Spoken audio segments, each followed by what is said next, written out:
Hello, everyone, and welcome to Sharded, an Argent Saga cast. I'm Andrew. And I'm Mike, and today we're going to be revealing some exclusive spoilers from the new Genesis expansion. So we're really excited, and we hope you guys are too.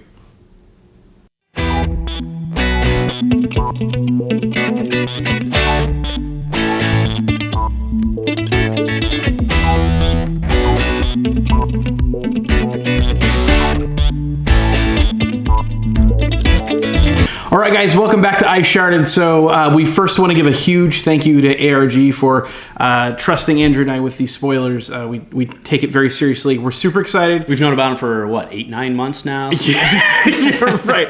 We were able to contain ourselves for exactly 7.5 hours on these spoilers. So we're very excited. We can't wait to share them. So, Andrew, why don't you talk about them just a little bit? Yeah, so these are from Expansion 2 Genesis, which releases October 11th. Now, do note that these will be legal for the Richmond Argent Saga Championship, which is pretty cool, right? So you want to make sure you get these not only understood, but practiced, and then actually, in your binders and sleeved up by the time that rolls around. So this, just like the Revelations kit that came out just a couple weeks ago, it feels like, we'll have 25 cards total in the pack. 8 of these are going to be preview cards, which are actually for the next set, which is Revelations. Right? And then 1 and 12 of these, also similar to Generations, is going to be an all-foil pack. So did anybody in our shop open the all-foil pack? No. Yeah? And we were hoping, I feel like there is one in that box, and no one's opened it yet. Yeah. So if you haven't, make your way on down to Gungai and get one. I'm sure Derek's right. He's probably opened a ball. But again, so 25 of them are 25 total. 8 are preview, which means that the rest are not preview. Yeah. Right? So that is really cool. And I know that there's going to be 12 playable cards for your deck, and I think 5 of them are alternate towers. Yeah, is that's very exciting. Kind of a game changer. The case, that's very exciting, right? And I have been asked the question, for those of you who do watch the gameplay videos, as to why I have the towers on the side. And that's because we've known, not in secret, the community in itself has hinted that there were towers coming, and that's why those slots are there, was just prepping for the future. Yeah, so some of the floor rules kind of indicate that you're supposed to reveal what towers you're using prior to the game starts. So it only makes sense that there would be alternate towers. So Yep. So then, of course, as people do their towers, we'll be able to customize that and track it on the gameplay. So, all right. They're probably tired of hearing us talk. We didn't get any towers for spoilers, so... Oh, well, I think we hinted that. Right. All right, well, Mike, take us away. So what is our first spoiler? Okay, so this is an air unit mystic. Woohoo, air unit. Yeah, air. Great, woohoo. So it's a 6 cost, 3,000 power Songstress of the Cloud Sea unit mystic. Its wall of text reads, exhaust. Reveal the top 3 cards of your deck. You may add a unit among them to your hand. If 2 or more units have returned to your hand from the field this turn, you may put that unit into play instead. Put the rest into your discard zone. So I guess what's your, just right off your hip, any applications? What do you think of this? Well, it's very interesting that this is something I think that you would expect to be an arrive mechanic on a lot of cards, I would think, but it's an exhaust. Now she is a 6 drop, so right. I mean, we're not playing around there, right? This does answer your question, though. We talked just previously about how the cost of it being 6, how are you going to be able to bounce 2 units and have enough shard light to cast her? Seeing that this is an exhaust ability, which means you can't use it till the following turn, so it's just the last in the field. Then I think you can set your next turn to play. You could play Gary. Mm-hmm. You could play Garga. Sorry. It's Gary. Yeah, bounce 2 of your weenies off the board. Look at your top 3, and then play a second. Big guy. A big guy. There's no cost. You hope. Right, yeah, you hope.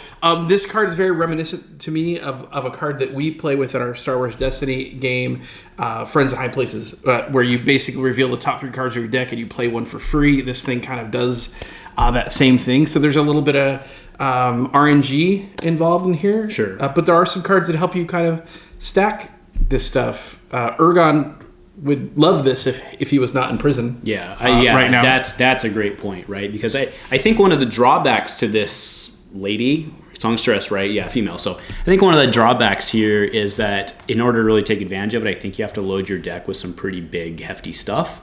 And seeing as how she's a 6, that means you're not getting your big, hefty stuff out until you have 6. or you'd have to find some way to cheat her out, but in order to cheat her out, then you're loading your deck primarily with small stuff and cheats, and then you're not going to be able to take advantage of her as much. So I think she's very tempered. I don't know. Yeah, and let's talk about her cost a little bit. So, Sure. So we in our transition from total nooblets to actually learning this game and how to strategy-wise, what I found was the 6 Sharded cost is kind of reserved for game finishers. Mm-hmm. Like that's the end game spot. The Twilight Knight. Poster child being Twilight Knight. Right. The Stormcaster, the Azure Tower, Mayu is a 6. Like all of these characters are 6 cost. All of them have a ridiculous on arrive ability. Generally, right in that spot, they come out, they muck your opponent's board state up, and then some of them, like Twilight Knight, allows you to immediately attack with Destroyer. She does not have an arrive effect and is not a destroyer, but still costs 6. Right. So I think they've done a good job of not making her. I think if she did not have this ability to play a card for free, she'd probably be a 5 cost at 3,000 power. But because she doesn't have that extra oomph, she's not a destroyer, doesn't have an arrive ability, I think it's going to take some setup. And I think she's costed well, and I think you could see some play. Yeah. One thing I do want to point out about her that I think is hard to wrap our head around, because a lot of the finishers we're talking about are legendaries, meaning you can only have one in your deck, is that she's not. Yeah. Right? So you can be packing 3 of her. You actually could cast her into herself, right? You could end up tossing one. Like you could reveal 3 and hit her. That's fair. You could drop another one. I mean, that's kind of cool. Yeah, but then she can't exhaust the turn she came in, so then you lose. She's got like a turn 1 and one that can't do anything. Yeah, but then they stack because you still only need to return the 2 units, pop them both. But I mean, at that point, like if you're just dirtling around at the end of the game, like you probably already won. So what I want to do here is top deck a Twilight Knight, and then hope they have a Guardian in play. Yeah. Oh, yeah. Well, the people I play with always have a Guardian in play, so that's no problem. But I really like it, though. I'm impressed. I love the artwork as well. I think it's really good. All right, so let's move on to the next one, because the people want what they want. Yes. So, all right, so this next one, go ahead and read it out for us. Okay, so this is a spell called Melody of Ages. It is also an air spell, cost of 2 Shardlight. It says target unit or augment loses all abilities. Then, if there is a destroyed air tower, destroy that card. It's a spell, not an instacast, which is the first thing that caught my eye. But it implies to me that it's permanent, right? So it's not this turn; it just loses all the so they're just gone. So you just play it on somebody and they're gone. I don't believe it's just this turn. I never even considered that could be a permanent effect, almost like a blanking of them. So you can make someone lose Guardian? Yeah, because it doesn't say for the rest of the turn, and all the other cards, right? Maybe. Anyway, I never it doesn't say that. It doesn't need to say deal 3,000 until the end of the turn, right? Because of just the way the game works. But in this case, I'm pretty sure you just effectively blank that guy for the rest of the game. Wow. Or at least while he's in play. I assume if they go back to deck or if they get discarded and they come back into play, they would get their ability. Correct. Right. And then it almost acts as if it was an augment itself. I wonder if. That's interesting. So yeah, Melody of Ages. I think I like that it has the extra little kicker where if there's an air tower, it actually can destroy. Yeah. I mean, and that's obviously when it's best for, right? I mean, I think in my air deck, I'd be playing at least a couple of these, mainly to counter your darn Dragonic Zones, right? Yeah, and that's another thing is it can affect an augment, and there's quite a few augments being played right now. The Philosopher's Stone saw some play this last weekend at the championship, and Draconic. Any red player is going to be playing Dragonic Zone, so that would be good to just be like, nope, that copy of that card is no longer valid for this game. So and it being 2, I think is a little expensive, but for what you could potentially get out of it, I think you don't want it at a 1, right? Oh yeah, absolutely. Yeah, I think it's funny because it's the same cost as the Omega Magics are. But those are all instants, and they have 1 ability, and then late game they have usually 2 abilities, depending on when you're doing them. This one is kind of the same pattern, but without the instacast. Yeah, and it's just specific. But do remember that the green Omega Magic actually costs 0 in game. Oh, so yeah, it's the only one that doesn't do something extra. It just gets a cost reduction. Oh, okay. So. I would be interesting to see this one. What's the card that changes the target Oh, Royal Reflection. Royal Reflection would be, because this would work on Royal Reflection. Like if you played this, it'd be like, boing, no, hey, blank your own, dude. No. That would suck. Yeah, fair enough.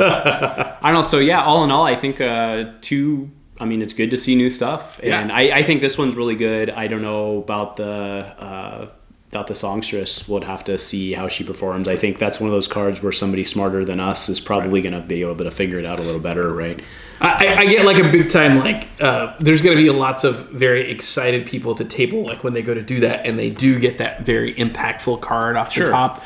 And then there's going to be some very sad moments when you really need at the end of the game, like you're like, I got one out for this game, and it's the top 3 cards is something really impactful, and it's like 3 spells, and you're like, yeah, or Raging Shard Beast. Urgon is only off the table until mid-November, right? So maybe you see black or green. Right. Those Urgon kites have been out there, so that would be. I get we are we don't play a lot of dark because when we got in the game, that's not the color that we chose. We also don't like to play the super degenerate decks against each other, but I can see like in a competitive setting, like where if you could stack, like you put that unit, man, on the top, and then it like because you do that before draw.